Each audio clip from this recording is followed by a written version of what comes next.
As China's Group of 20 Nations Leaders Summit kicked off Sunday, a commotion on the tarmac during President Barack Obama's arrival and a series of other disputes continue to provide distractions.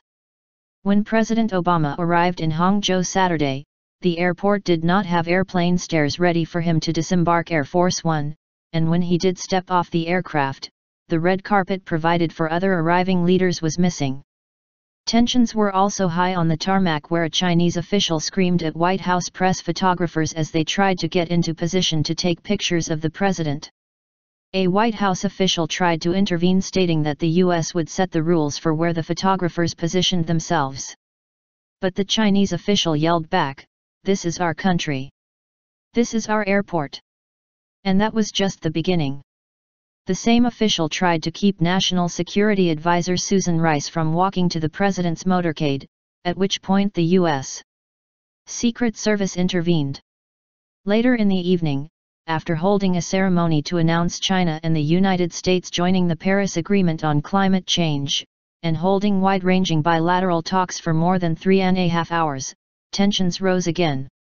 This time, disputes arose over how many journalists could witness a late-night stroll Presidents Obama and Xi Jinping took.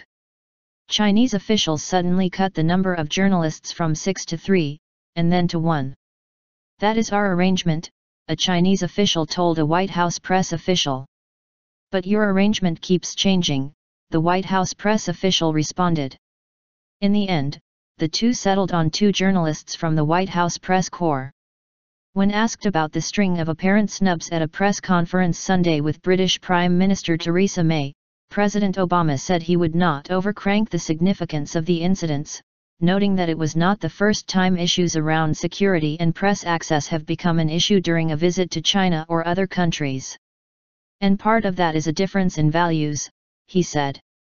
"We think it's important that the press have access to the work that we're doing. That they have the ability to answer questions. And we don't leave our values and ideals behind when we take these trips. It can cause some friction," Obama said. High-level diplomatic visits almost always involve weeks or months of negotiations to set the terms for issues such as arrival ceremonies, press access, seating arrangements, and more. But President Obama said, maybe as Press Secretary Josh Earnest put it, "The seams are showing a little more than usual in terms of some of the negotiations and jostling that takes place behind the scenes." A Chinese Foreign Ministry official, however, told the South China Morning Post that it was the U.S. decision to have President Obama disembark his plane using a small bare metal stairway. China provides a rolling staircase for every arriving state leader, but the U.S. side complained that the driver doesn't speak English and can't understand security instructions from the United States, the official told the Post.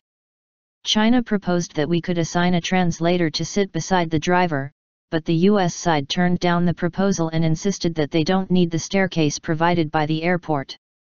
Incidents have not been limited to President Obama and his traveling press entourage.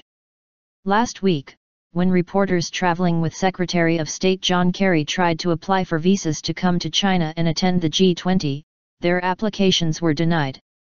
This reporter and a VOA Mandarin service reporter were also denied credentials for the G-20 Leaders Summit.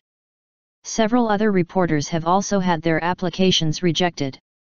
Chinese officials have not said why the applications were rejected.